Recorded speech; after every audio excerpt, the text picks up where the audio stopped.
Waktu saya lihat video ini, saya ingat hari itu saya dibawa oleh Ibu Puji ke Hong Kong bersama Ibu Ruth. Saya masih ingat hari itu ada anak-anak yang umurnya jauh di bawah saya. Hari itu ada Ajeng, ada Samuel, Samuel ya, Pak Brojil, terus ada siapa lagi? Ada Joy. Mereka di bawah hari itu pelayanan, ada Grace, Gracia. Mereka di bawah pelayanan bersama pemimpinnya lainnya. Hari itu ada dua pemimpin, ada Ibu Deborah Puji dan Ibu Ruth. Saya ingat peristiwa itu dan satu perkataan yang gak pernah saya akan lupakan itu. Ibu Ruth berkata, kamu itu mutiara hitam yang di laut yang paling dalam, yang belum diapa-apain. Dan saya simpan perkataan itu dan saya renungkan. Waktu saya baca ini, saya semalam, iya. Dan kemarin saya duduk di belakang beliau. Bukan saya gak ada kerjaan, sebenarnya saya pingin duduk di tempat yang agak tersembunyi, yang tidak terlihat. Tapi perkataan beliau, jangan kamu melimpir-melimpir. Ini bahasa apa ya gitu ya. Dan saya ajak anak saya, kami duduk di belakang. Dan saya ingat, kalau ibu masih ingat, hari itu beliau berkata, saya mimpi kami dalam barisan dan Samuel itu pas di belakang saya. Dan saya lihat benar ada Ibu Ruth dan saya di belakang. Tuhan. Dan saya lihat itu, saya bilang, Tuhan tolong ajari saya gitu ya. Hari ini saya pingin kita sama-sama, temanya saya nggak tahu Tuhan temanya apa. Tapi dari kesaksian demi kesaksian kita akan belajar sesuatu hal yang mengingatkan kita kembali, Bapak Ibu. Waktu kemarin saya diizinkan untuk berangkat lagi bersama dengan Ibu Nita Joel. Hari itu yang muncul dalam benak pikiran hati saya, Tuhan, saya takut Tuhan. Karena waktu itu saya pergi sama Panglima. Saya dikasih SKS yang banyaknya luar biasa. Pelajaran saya sama ibu malam sampai 12:30. Dan saya coba berkata, ibu ini sudah malam, ibu gak istirahat. Padahal ibu pasti masih pingin ngomel sama Samuel gitu ya. Karena hari itu 10:30 waktu Indonesia bagian barat. Ya benar, ibu gak ngantuk. Tapi saya bilang, Tuhan tolong gimana. Dan waktu saya disuruh kembali kemarin, itu seperti ada di hati saya, Tuhan kalau boleh cawan ini lalu daripada saya. Dan singkat cerita, saya berangkat hari itu bersama Ibu Melinda. Saudara mau tahu, saya berdoa, Tuhan kalau boleh, kalau Ibu Melinda sudah ada, saya gak usah pergi gitu ya. Karena ada hal yang harus dikerjakan juga di STT gitu. Masuk akal itu, ada alasannya. Tapi saya rasa ya gimana ya, kalau kasih berikan alasan itu kepada ibu, langsung ibu tatapannya, senyumnya, ya udah, yang mengerti pasti akan mengerti. Nah, waktu kami datang, ibu bilang, oke ini cocok, kalian pergi berdua gitu ya. Singkat cerita, saya lihat di jadwalnya, di rundownnya itu ada yang tidak tertulis, yaitu penginjilan di pasar-pasar, di jalan-jalan. Yang pertama kami pergi dan sebagainya. Yang kedua saya bilang, Tuhan, ini kota ini tempat kelahiran saya. Tempat dari saya kecil sampai saya besar di kota ini. Sekian ribu orang, bahkan sudah berapa juta orang di kota ini mungkin tahu, bahkan kenal Samuel. Gitu ya, ayah pernah ke sana juga. Dan singkat cerita Bapak Ibu bilang, Bu Nita Joel datang semua, Jessica, saya bawa mobil dan kami ke pasar. Wah itu pasarnya nama Pasar Wosi. Saya percaya anak-anak PPL saya yang kemarin gak pernah ke Pasar Wosi lakukan hal yang seperti saya. Sampailah saya di pasar. Saya parkir mobil di tempat yang paling jauh. Tujuannya supaya saya datang mungkin agak selesai, agak terlambat gitu ya. Ternyata belum Bapak Ibu, mereka masih cari tempat yang tepat. Saya jalan, tiba-tiba saya dengar suara, wah suara Ibu Nita tuh menggelegar di seluruh pasar itu ya. Ratusan orang, bahkan bisa 1000-an orang itu di pasar. Singkat cerita, saya ambil jalannya agak jauh. Saya pakai topi, Hari itu untuk menyamarkan diri saya. Saya bilang bila perlu saya pakai masker, dan Ibu Melinda berkata, ya. Tapi saya pakai topi, begitu saya baca topinya, artinya turun ke jalan. Saya simpan itu dan saya pakai, saya ambil gitar. Tiba-tiba apa yang terjadi Bapak Ibu? Ambil gitar, saya nyanyi dan sebagainya. Tiba-tiba mic itu diberikan kepada saya. Ibu Dita Joel berikan mic kepada saya, dan mulailah saya berdiri Bapak Ibu di tengah pasar. Saudara-saudara semuanya ya. Saya, wah haleluya, hari itu bukan Samuel yang seperti sekarang. Saya bilang ada sesuatu yang beda dan sebagainya. Kami doa penginjilan dan sebagainya. Tiba-tiba apa yang terjadi? Benar Tuhan, seperti yang tadi saya bilangkan. Tadi kalau saya nggak pegang mic, pasti ada orang yang nggak ada orang yang akan lihat. Tiba-tiba saudara saya, saudara dekat saya tuh lewat di depan saya, berdiri di depan saya. Itu melihat ke saya sambil gendong anaknya dan tangannya gini ke saya. Tahu Bapak Ibu, saya belum lihat, tapi saya berkata, kalau kita ingin sembuh, kalau kita ingin selamat, hanya ada satu, yaitu Yesus Kristus Tuhan. Dan pas saya balik dan saya lihat wajahnya, dan saya berkata di hatinya, loh kok dilihat saya? Dan saya berkata, kalau engkau mau sembuh, beri dirimu didoakan, bertobat dan beri dirimu. Saya tunjuk wajahnya, ya sekalian tak doain gitu ya. Tahu apa yang terjadi hari itu? Seperti tidak terjadi apa-apa. Singkat cerita, ada yang disembuhkan, yang sakit pinggang semuanya disembuhkan, yang sarjana yang lagi jualan pengen Bapak doain dan sebagainya didoain, ada yang sembuh. Ajaib hari itu. Seperti KKR yang wow gimana. Singkat cerita, pulang dan saya bilang, Tuhan, di tengah-tengah itu saya bilang, Tuhan, kalau khotbah di gereja pakai dasi, pakai apa semua, tapi di pasar itu korban yang menurut saya meletakkan harga diri di bawah jerat, gak ada artinya. Dan saya berkata, hari itu saya seperti Yohanes yang memakai bulu unta, jubah bulu unta, semuanya turun ke lapangan dan khotbah dan sebagainya. Saya bilang terima kasih Bu Melinda, dan saya bilang, Bu, kapan lagi kita ke NTT lakuin hal yang sama lagi gitu ya. Bapak Ibu tahu, singkat cerita, selesai kami penginjilan di jalan-jalan di pasar hari itu, banyak orang datang yang aslinya dan sebagainya. Mereka datang bawa persembahan mereka, uang mereka taruh di depan kita. Mereka taruh bawa sayur. Bapak Ibu pernah lihat bayam yang dijualan di pasar sini, pasti segini kan Bapak Ibu. Tapi mereka bawa segini Bapak Ibu.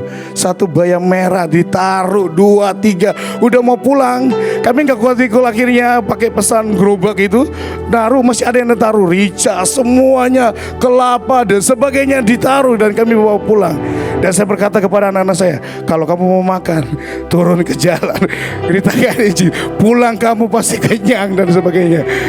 Wah, saya bilang, wah ini ajaib banget, ajaib ya. Tapi hari itu saya belajar di mana berani Bapak Ibu untuk berbicara di depan banyak orang, menaklukkan ketakutan saya dan sebagainya.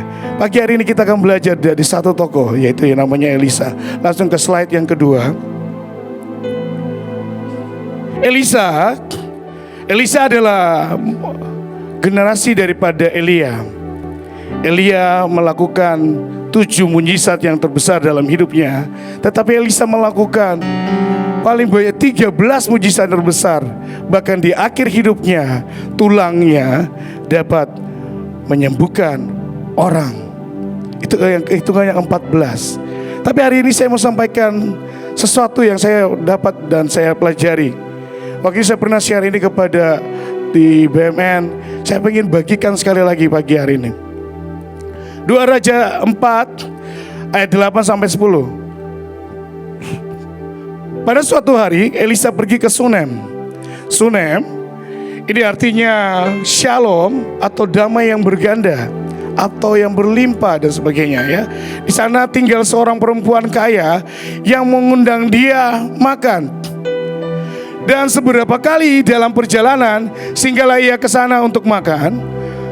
Kemudian berkatalah perempuan itu kepada suaminya, sesungguhnya aku sudah tahu bahwa orang yang selalu datang kepada kita, ke rumah kita, adalah abdi Allah yang kudus. Nah, kita ini selalu sering melayani Tuhan. Yang Tuhan menjelaskan kepada kita pagi hari ini adalah kita datang selalu memberikan makan buat banyak orang. Kita memberikan makan buat siapapun, melayani setiap pribadi ke tempat yang lainnya. Tapi ada sesuatu yang Tuhan inginkan untuk kita naik kepada next level yang berikutnya. Elisa ini sering melakukan perjalanan pelayanannya, kemanapun dia pergi, dia melakukan perjalanan. Singkat cerita, ketemulah dia dengan keluarga yang menampung dia untuk beristirahat. Kenapa? Kalau pada malam hari pasti akan gelap, sehingga dia harus singgah, menginap, tunggu buat besok pagi melakukan perjalanannya. Dia berikan makan dan sebagainya. Bapak Ibu, kalau setiap hari kalau ada orang yang datang ke rumah Bapak Ibu, setiap hari berikan makan, yang saya mau tanyakan, timbul pertanyaan yang dalam hati Bapak Ibu, ini kapan orang berhenti akan datang ke rumah saya? Benar nggak? Kalau setiap hari dia datang ke situ, pasti akan timbul, ini kok kenapa orang datang terus ke sini ya? Kenapa dia selalu datang ke sini? Tapi hal yang anehnya, waktu dia berikan makan dan sebagainya, tidak ada satupun argumen atau komentar dari hatinya, kalau bisa jangan dia datang, gak ada. Tapi justru waktu hamba ini datang, dia berkata, sungguh aku sudah tahu bahwa orang yang selalu datang ini abdi Allah. Ini orang yang luar biasa. Kita sering dibawa dalam sebuah pelayanan yang sering kita lakukan. Tapi waktu saya turun ke jalan, saya ngomong banyak orang, baru saya tahu ini ajaib luar biasa. Kita lanjutkan yang berikutnya. Apa yang terjadi Bapak Ibu? Mereka berkata, suami istri ini berkata, istrinya berkata kepada suaminya, baiklah, kita membuat sebuah kamar yang atas, yang kecil, yang berdinding batu, dan baiklah kita menaruh di sana baginya sebuah tempat tidur, sebuah meja, sebuah kursi, dan sebuah kandil. Maka apabila ia datang kepada kita, ia boleh masuk ke sana. Nah, saya mau sampaikan buat kita Bapak Ibu.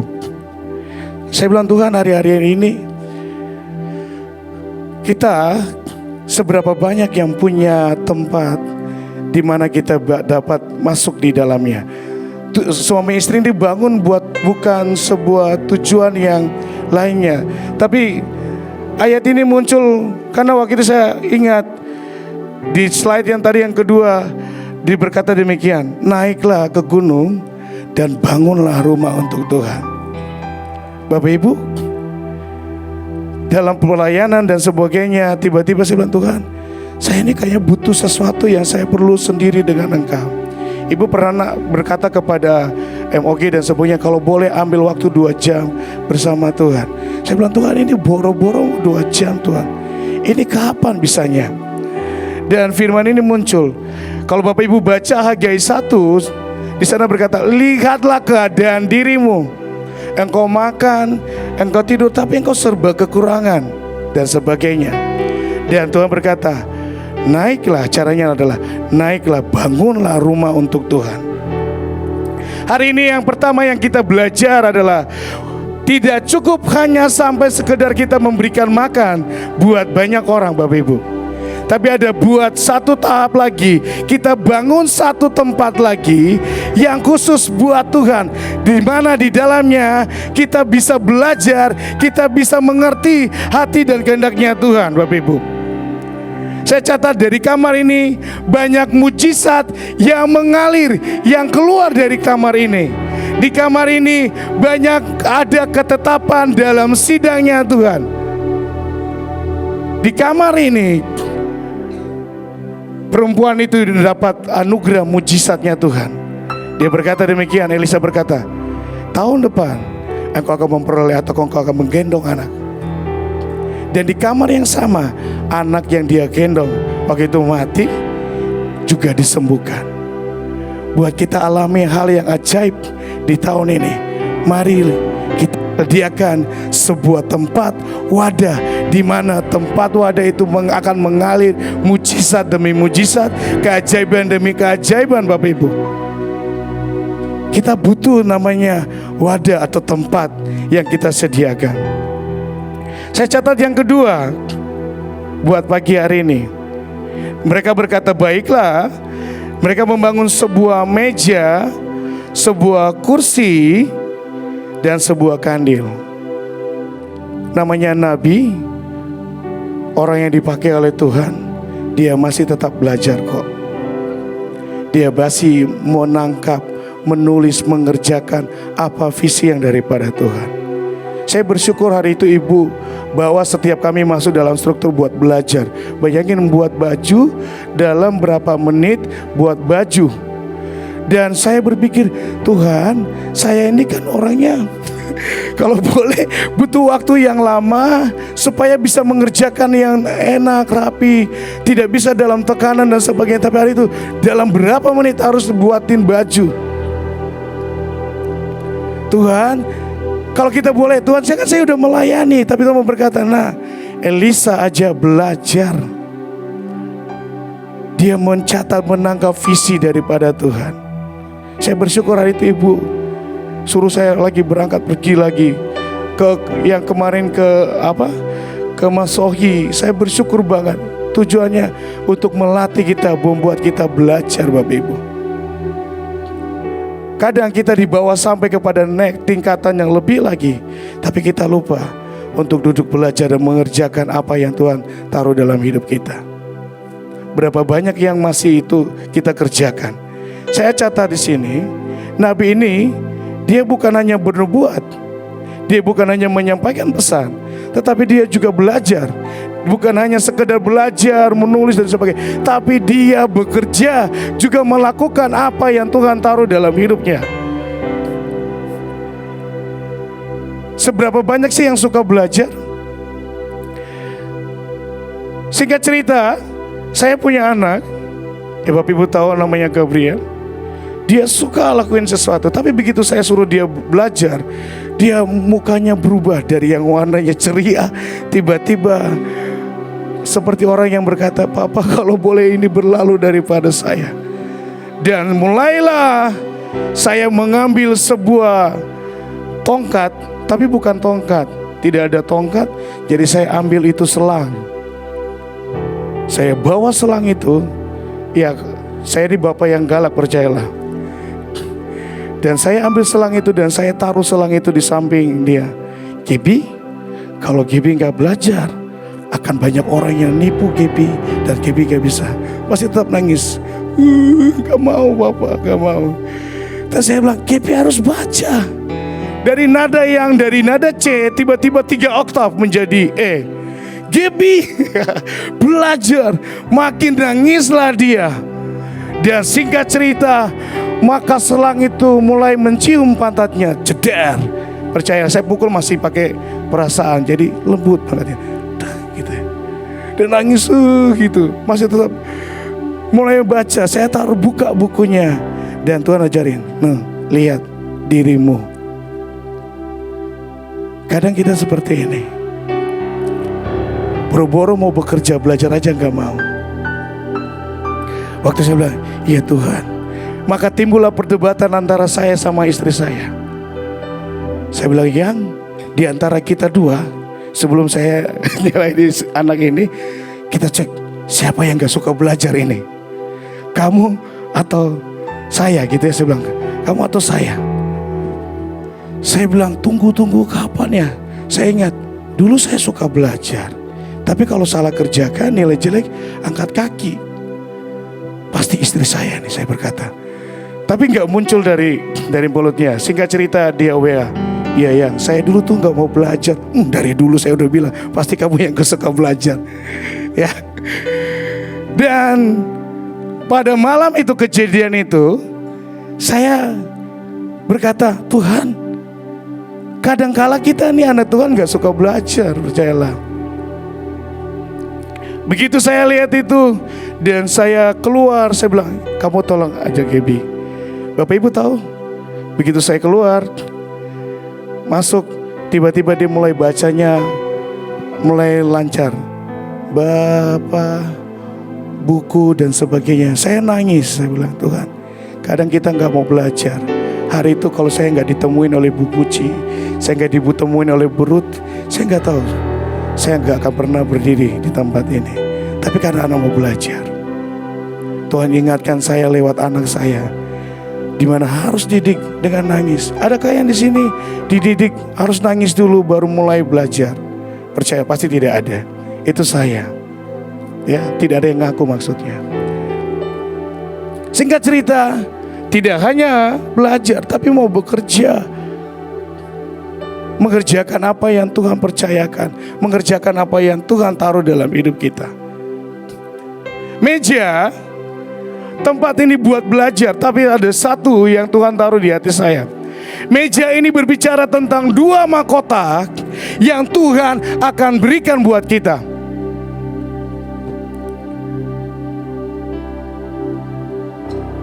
Lo bisa, kenapa bisa? Ya jelas. Meja ini ada terdapat di ruang yang kudus. Di situ ada meja roti sajian.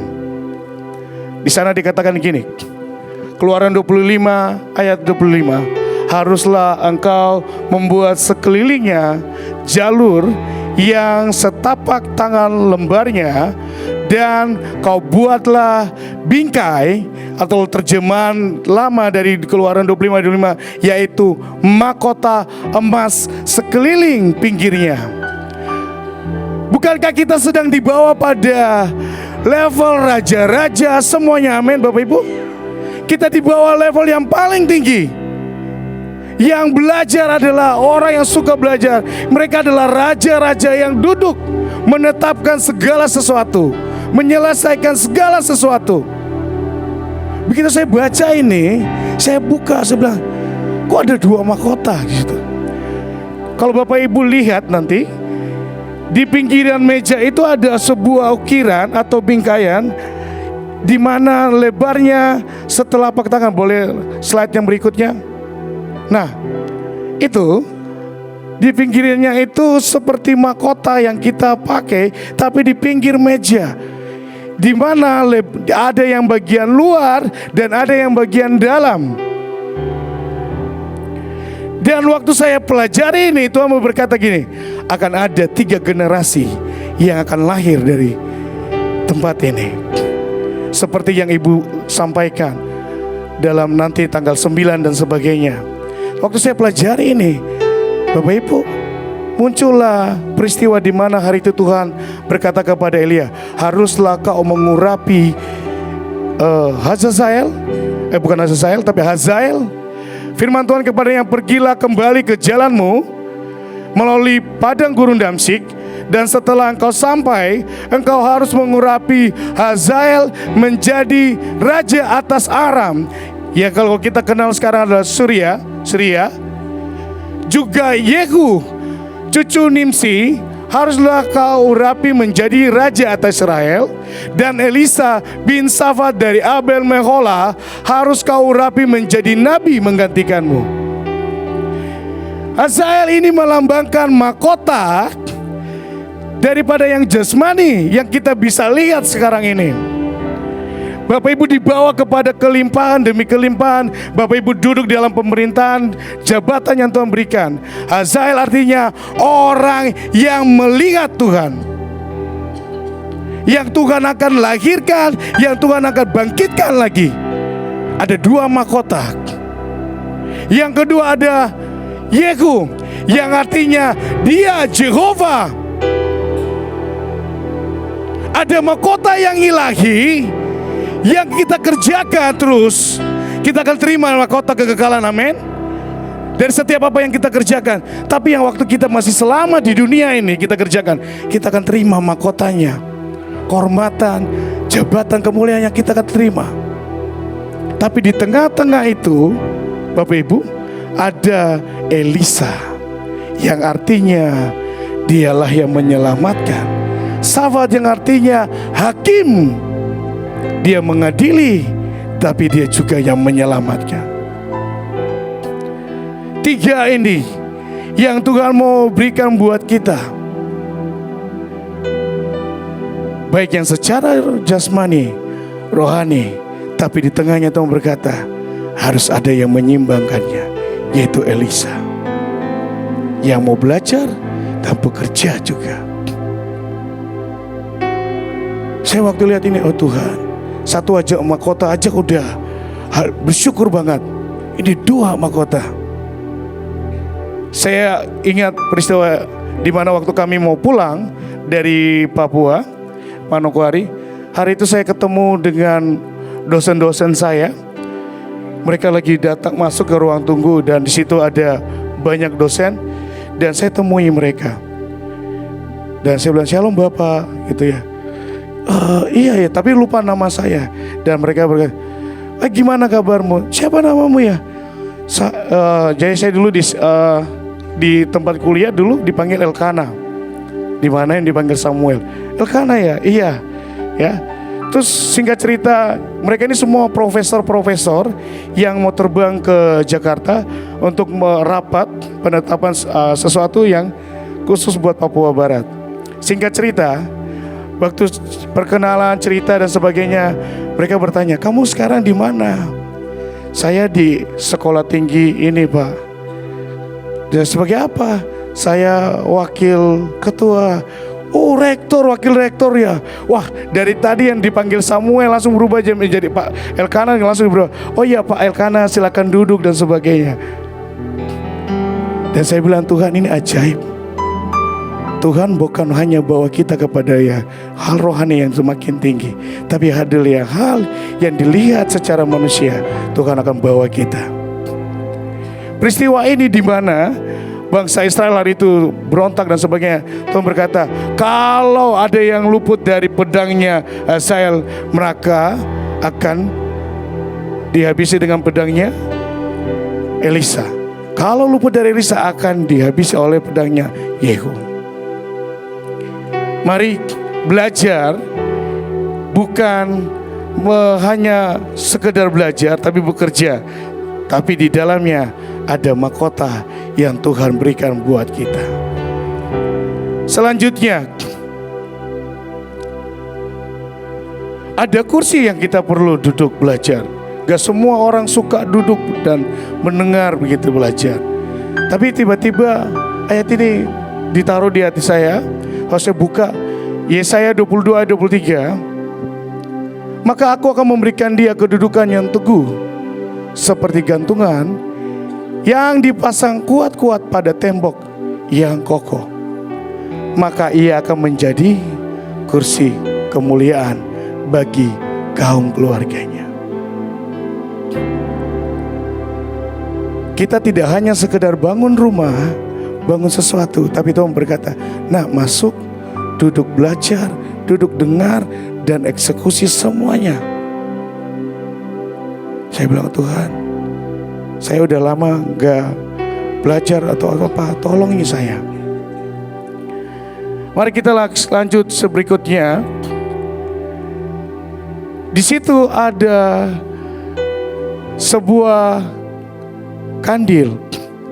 Maka apabila ia datang kepada kita, ia boleh masuk ke sana.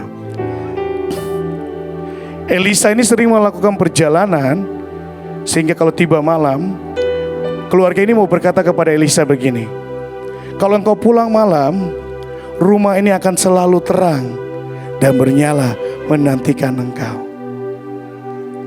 Tuhan mau berkata, kalau misalnya Yesus datang, masih adakah yang bernyala? Masih adakah yang masih menantikan janjinya Tuhan, harapannya Tuhan? Sekali lagi, waktu saya baca ini, iya ya, saya mohon maaf, saya boleh sebutin namanya, saya pinjam namanya Yeskiel ya. Waktu itu Yeskiel berkata, kalau dia datang, dia duduk dekat orang yang redup-redup. Coba katakan kanan kiri, kamu nyala atau kamu masih redup-redup?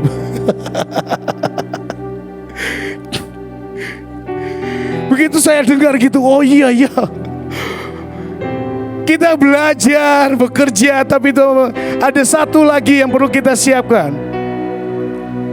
Dalam proyek yang besar ini, ada sebuah kandil yang harus bernyala. Yang di dalamnya ada isi minyak. Jadi begitu Elisa pulang, perempuan ini berkata kepada Elisa, kau pulang, kamar atau rumah ini akan terus bernyala. Saya mau sampaikan kepada Bapak Ibu. Saya pernah cerita di BMN, saya sampaikan. Hal ini pernah yang disampaikan oleh Ruth kepada Naomi. Dia berkata, dimanapun kau bermalam, di situ aku juga bermalam dengan engkau. Di mana engkau tidur, di situ saya juga tidur dengan engkau. Di sini ada sebuah perjanjian yang Tuhan mengingatkan kita. Lewati apapun, ini tetap bernyala. Lewati lembah kelam, ini akan bernyala. Dan itu yang membuat Ruth, Naomi, mereka semua diselamatkan, dapat anugerah di mana keturunannya melahirkan raja yang ajaib, yang dahsyat itu.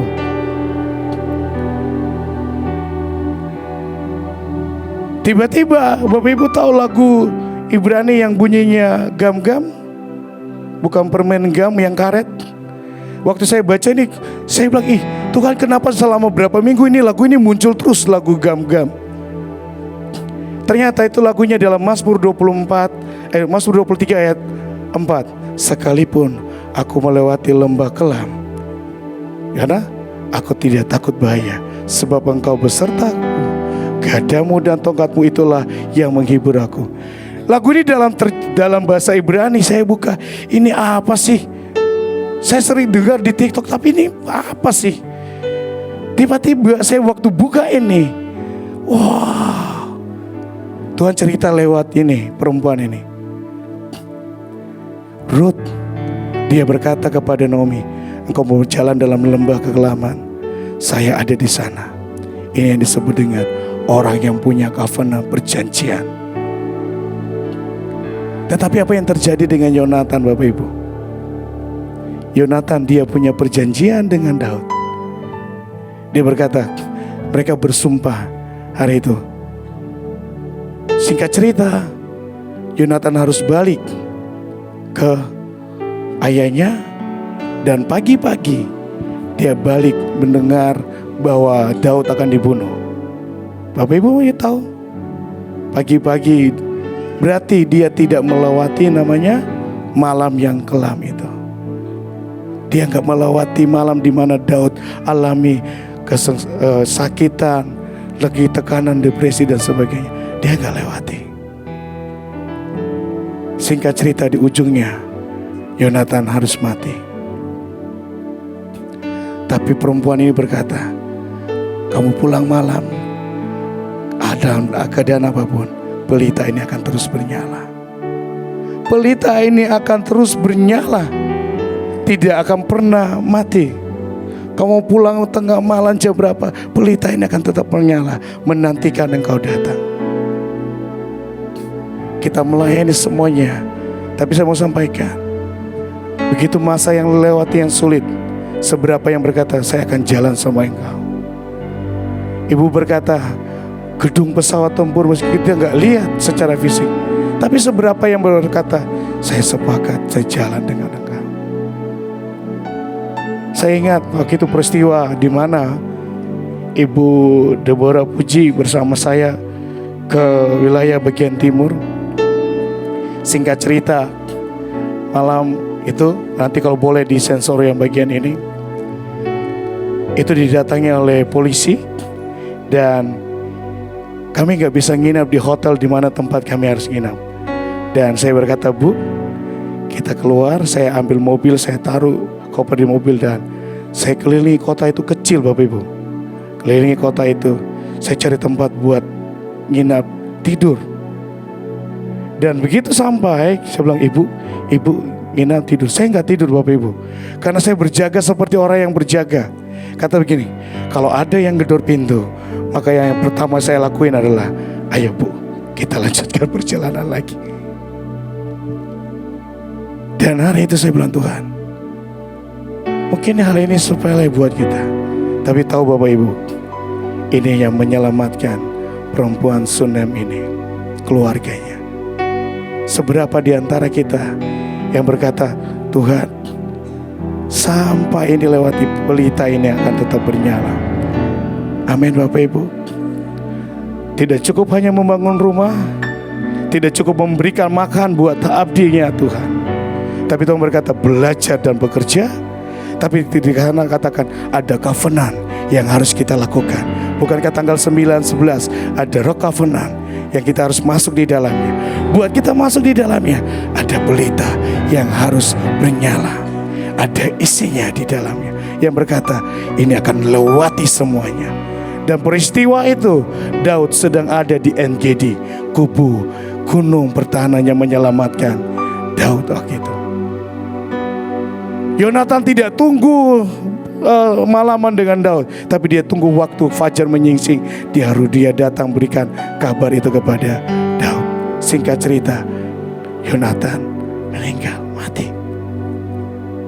Saya mau lanjutkan Bapak Ibu. Setelah peristiwa ini, dari kamar ini tempat Elisa belajar dan sebagainya, saya mau sampaikan bahwa ada sesuatu yang menarik. Boleh slide-nya terakhir ya.